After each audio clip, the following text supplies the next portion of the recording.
இந்த கொஸ்டினில் வருடத்திற்கு 10% வட்டி விகிதத்தில், ஸோ ஆர் வந்து 10%, தனி வட்டி மற்றும் கூட்டு வட்டிக்கு இடையான வித்தியாசம் கேட்டிருக்காங்க. இதுக்கு 2 ஃபார்முலா இருக்குது. 2 வருஷத்துக்கு PR²/100² போட்டுருங்க.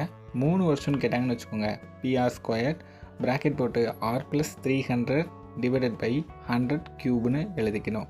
ஸோ இந்த 2 ஃபார்முலா ரொம்ப இம்பார்ட்டன்ட், நல்லா ஞாபகம் வச்சுக்கோங்க. ஓகே, நமக்கு என்ன கேட்டிருக்காங்க, 3 ஆண்டுக்கு அப்படி சொல்லி கேட்டிருக்காங்க.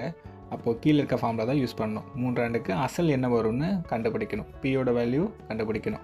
ஸோ பி கண்டுபிடிக்கணும், அதை எழுதிக்கிறேன். இந்த ஆருக்கு பதிலாக 10ன்னு சப்ஸ்டியூட் பண்ணலாமா, 10 × 10 இவ்வளோயும் சப்ஸ்டியூட் பண்ணால் 310ன்னு வரும். /100 வித்தியாசம் என்னது, 155ன்னு கொடுத்துருக்காங்க, அதையும் எழுதிக்கிறேன். இப்போ இதையும் கட் பண்ணிடலாம், இதையும் கட் பண்ணிடலாம். இப்போ இதை அந்த சைடு அடிக்கும்போது 5ன்னு வரும், மற்றதெல்லாம் அந்த சைடு கொண்டு போகிறேன். பி வந்து 5000 தான் எனது ஆன்சர்.